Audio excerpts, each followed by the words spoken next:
अस्सलाम वालेकुम दोस्तों, इस वीडियो में हम डिस्कस करने जा रहे हैं use of it and there. ये इंग्लिश में बहुत ज़्यादा इम्पॉर्टेंट है कि हम इसको समझें कि यूज़ ऑफ़ इट कहाँ, कैसे और कब होता है और यूज़ ऑफ़ देयर का क्या मकसद है। पहले देखते हैं यूज़ ऑफ़ इट को। यूज़ ऑफ़ इट कहाँ कहाँ इस्तेमाल होता है। इंट्रोडक्शन टू इट, पहला पॉइंट हम देखेंगे। It is a pronoun used as subject, object और डमी प्रोनाउन। डमी प्रोनाउन को एक्सप्लेटिव प्रोनाउन भी कहा जाता है।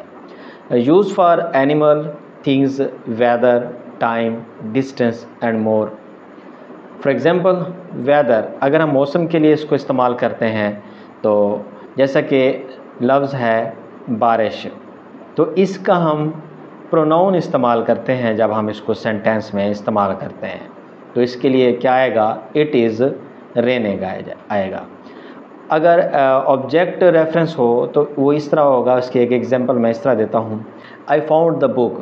द बुक, बुक को देखें, यहाँ ऑब्जेक्ट के तौर पर इस्तेमाल हुआ है और it was under the table, ये मेज़ के नीचे था। तो इट वाज, ये बुक ऑब्जेक्ट था और उसी का रेफरेंस बतौर सब्जेक्ट यहाँ पर इस्तेमाल हो रहा है, इट आ रहा है। It for thing and animal, चीज़ों और जानवरों के लिए इस्तेमाल होता है, यानी reference to the non human singular noun. Non human, जानदार हो सकते हैं, बेजान नहीं, जानदार हो सकते हैं। नॉन ह्यूमन और थिंग्स दोनों के लिए इस्तेमाल होंगे। जैसा कि एक पहले एग्जांपल मैं देता हूँ, आई हैव आ लैपटॉप, तो उसका हम प्रोनाउन इस्तेमाल करते हैं it is very fast. It जो है उस लैपटॉप को मॉडिफाई करता है। तो यहाँ पर ये ऑब्जेक्ट का रेफरेंस बतौर सब्जेक्ट आया है। अगली एग्जांपल देखते हैं। This is my dog, it is very friendly. तो डॉग को यहाँ पर इट में ज़ाहिर किया गया कि इट इज़ वेरी फ्रेंडली। बजाय इसके बार बार नाउन को रिपीट करें तो उसकी जगह पे प्रोनाउन लगाकर फ़िक्रे की खूबसूरती को बढ़ाया जाता है। तो इट यहाँ पर क्या है, बतौर सब्जेक्ट इस्तेमाल हो गया है, किसी ऑब्जेक्ट का, यानी डॉग का रेफरेंस है। अगली एग्जांपल देखते हैं और आगे देखते हैं। इट फॉर वेदर, जब ये मौसम के लिए इस्तेमाल होता है तो किस तरह होता है। Used as dummy subject to talk about weather. Dummy subject होता है, यानी इसका मीनिंग नहीं होता, ये डमी होता है, या एक्सप्लेटिव भी इसको कहते हैं, यानी ऐसा प्रोनाउन जिसका कोई मीनिंग ना हो। देयर और इट, ये दोनों एक्सप्लेटिव या डमी प्रोनाउन के तौर पर भी इस्तेमाल होते हैं। प्रेजेंट वेदर के लिए it is sunny today, sunny weather है तो इसको इट के साथ स्टार्ट किया गया है। तो इट यहाँ पर बतौर डमी या एक्सप्लेटिव प्रोनाउन के तौर पर काम कर रहा है, यानी ये प्रेजेंट वेदर था। और फ्यूचर वेदर हो तो फिर क्या आएगा, it will be cold tomorrow. It will be cold tomorrow, will be tomorrow, और कोल्ड के लिए इट का लफ्ज़ इस्तेमाल किया गया, यानी इट बतौर डमी प्रोनाउन इस्तेमाल हुआ है कोल्ड का। आगे देखते हैं। इट फॉर टाइम के लिए, यूज टू टेल टाइम और talk about point in time. For example it is 5 o'clock, तो 5 o'clock वक्त के बारे में बात किया गया है और उस वक्त को इट के साथ स्टार्ट किया गया है। अगली एग्जांपल है। It was midnight when we arrived. It was midnight, यानी ये टाइम है। मिड नाइट क्या है, टाइम, और इट उसका प्रोनाउन इस्तेमाल हुआ है। आगे देखते हैं। इट फॉर डिस्टेंस, डिस्टेंस के लिए किस तरह इस्तेमाल होगा। Use to talk about how far something is, कितनी, यानी कोई चीज़ कितनी दूर है। तो डिस्टेंस के लिए करीब है या दूर है, एक डिस्टेंस, एक फासले के लिए इस्तेमाल करते हैं। जैसे स्पेसिफिक डिस्टेंस हो तो हम क्या इस्तेमाल करते हैं, it is 10 kilometre to the city. It is, तो यानी इट इस्तेमाल किया गया है, डमी प्रोनाउन इस्तेमाल किया गया है किसका, डिस्टेंस का। 10 किलोमीटर वही इट को रिप्रेजेंट कर रहा है। आगे जनरल डिस्टेंस हो, जैसे it is not far from here, from here, far from here. तो यहाँ पर क्या है कि क्या है, फार फ्राम हेयर, इसके लिए जो लफ्ज़ इस्तेमाल किया गया है इट, डमी प्रोनाउन, यानी जनरल है। It is not far from here, it is far from here, etcetera. आगे देखते हैं।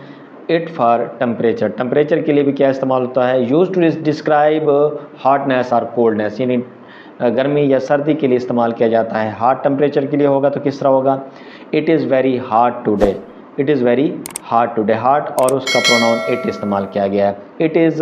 It was freezing last night, it was freezing last night, freezing और इसके लिए इट का लफ्ज़ इस्तेमाल किया गया है, तो ये टेम्परेचर के लिए इस्तेमाल किया गया है। It in emphatic sentences, emphatic sentences जहाँ पर जोर दिया जाता है, use to emphasise part of sentence, जिस सेंटेंस के हिस्से पर आपने जोर देना हो तो वहाँ पर एम्फेटिक इट इस्तेमाल करते हैं। It for emphasising a person, it was Ali who called you, it was Ali, Ali को देखें तो ये प्रॉपर नाउन है, तो इसके लिए इट का लफ्ज़ इस्तेमाल आप नहीं करते, लेकिन यहाँ पे आप किसी चीज़ को ख़ास करने के लिए, ज़ोर देने के लिए इस्तेमाल कर रहे हैं, तो यहाँ पर इट का लफ्ज़ इस्तेमाल हुआ है। इट वाज अली, ये अली था, ये वो अली था जिसने आपको बुलाया था।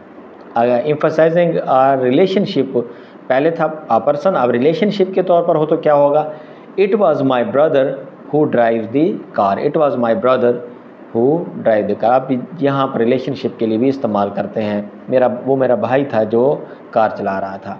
तो अब यहाँ पर देखें कि इट इस्तेमाल हो गया है ब्रदर को रिप्रेजेंट करने के लिए। आगे है it as an object pronoun, अगर ऑब्जेक्ट प्रोनाउन के तौर पर इस्तेमाल हो तो किस तरह होगा, can act as object of verb और preposition.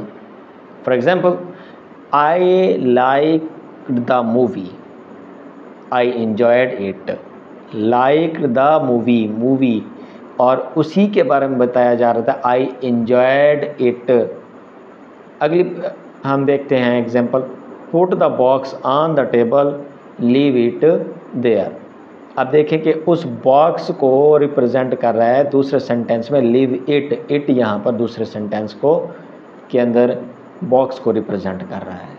It in formal subject used when the real subject comes later, जब असल सब्जेक्ट बाद में आए तो उस वक्त इट को आपने लगाना है। किस तरह, यानी इसकी इंपॉर्टेंस इस तरह होगी, it is important to study every day, it is important to study.